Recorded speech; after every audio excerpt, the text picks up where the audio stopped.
All right, in each of the cause numbers, the court is going to find you guilty, deny your application, sentence you to 5 years in the prison. It's calling 2021 CR 9479A, State of Texas versus Jesse Jones Jr. Can I have parties announced for the record for the state? Ryan Grimmer for the state of Texas. For the defense? Shannon Locke for Jesse Jones. And are you Jesse Jones? Yes, ma'am.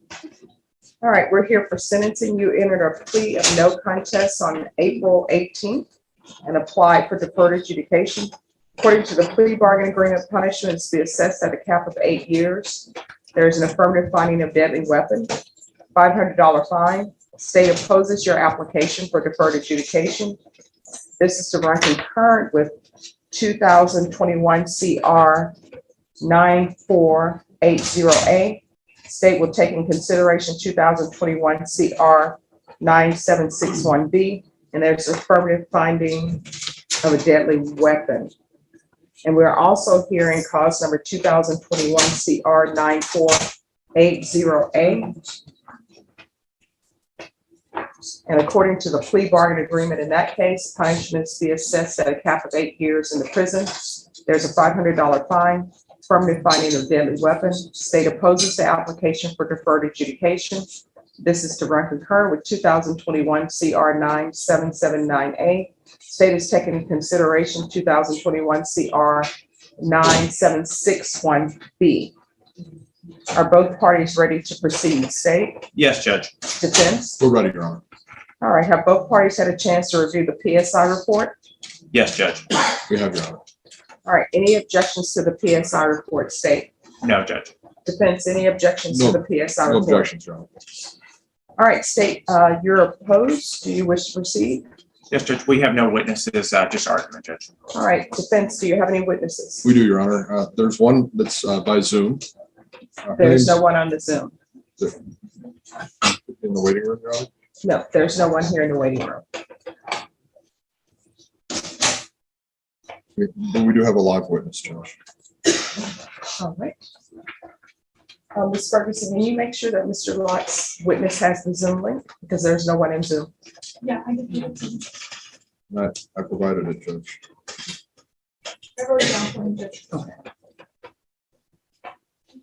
We do have another live witness, Your Honor. All right, if you wish to call that witness. Jesse Jones Sr.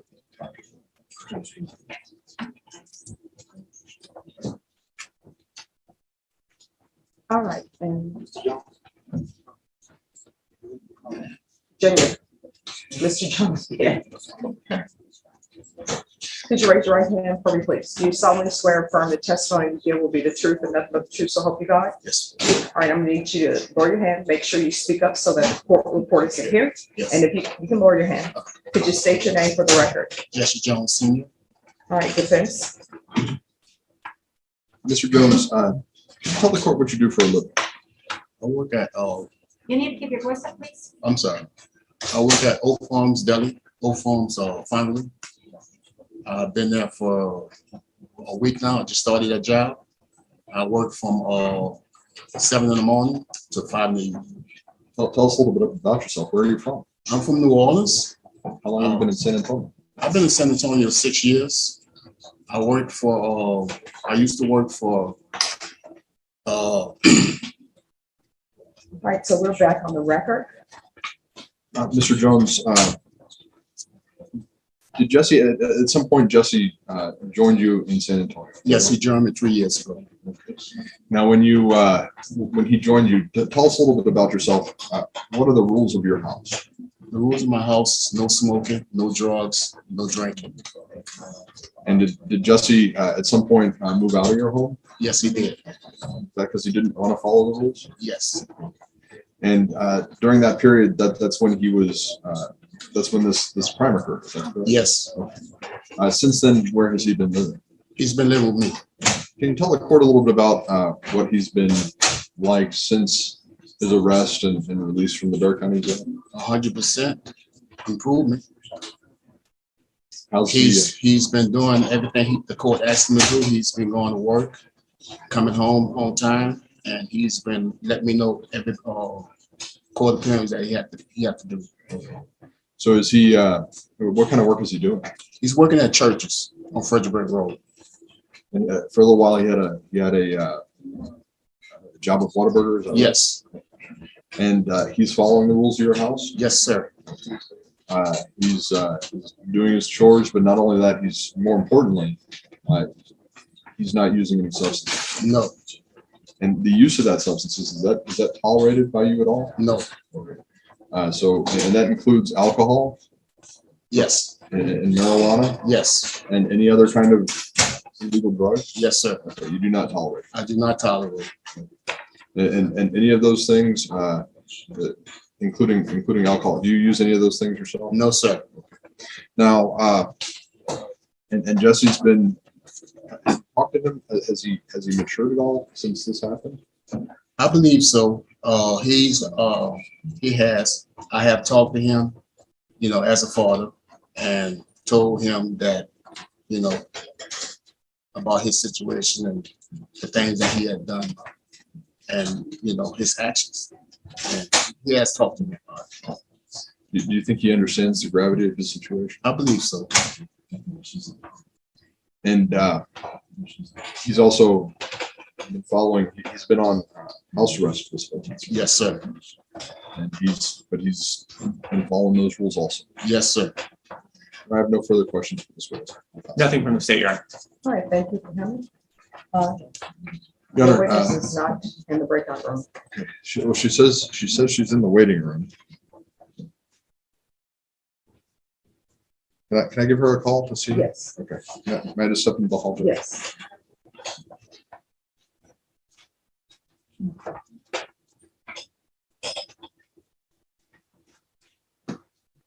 She says it says, please wait for the host to start this meeting. Then that means that she is not in the appropriate zone.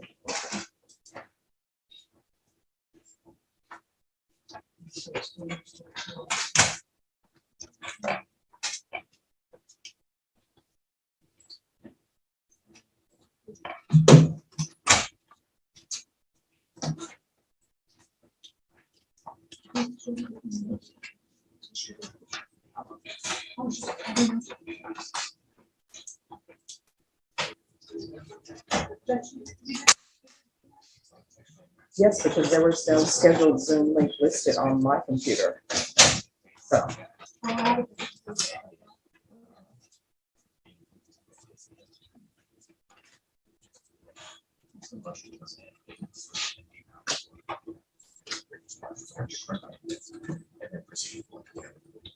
all right, Mr. Locke, this is the link.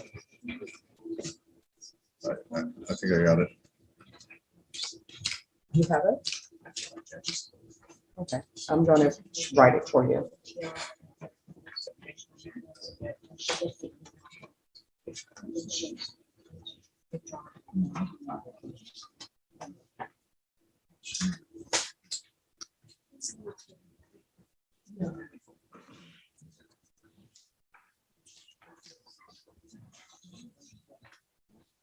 So as soon as they request to come in, we will bring them in. Very good, Judge. I have 2 letters that I'd like the court to consider, if I could. All right, have you obtained them to the state?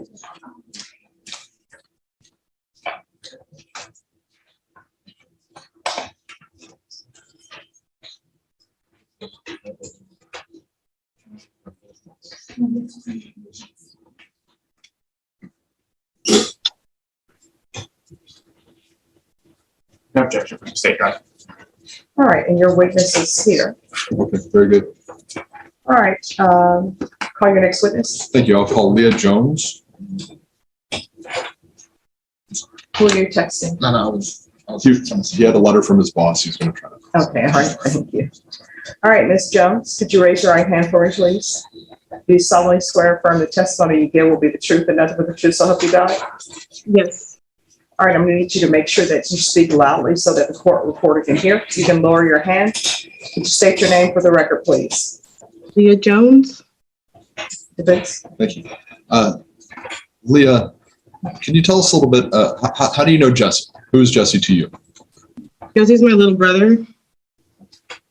And tell us a little bit about Jesse. What was his life like growing up? My brother has always been like someone who could listen to others and try to understand them. Over the years, him and I did not talk as much. Ms. Jones, make sure you speak loudly because the court reporter has to hear. Okay, I'm sorry. Can you hear me? Is that loud enough? She could speak louder. Speak louder, please. Can you hear me now? Yes. Okay, so my brother Jay has always been someone who could listen to others and try to understand them. Over the years, him and I didn't talk as much as I would have liked, but I was trying to figure out my life and navigate through adulthood alone for the first time. So we didn't talk as much, but currently my brother and I are always having conversations about life and the decisions that he make ever since this situation has happened. We grew up with a mother who was very verbally, physically, and emotionally abusive. So it always felt like we're walking on eggshells. We never knew when she would snap and why.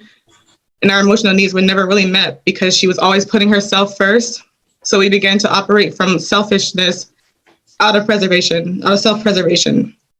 Even with everything she has done, my brother has always been able to extend her grace, something that I've always kind of struggled with, and that I'm currently working on.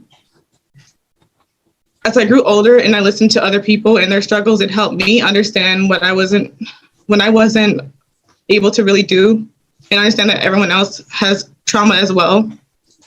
My brother didn't realize I had a lot of pain and trauma from our childhood until we had an open and honest discussion about it. Leah, Being someone who has lived through trauma himself,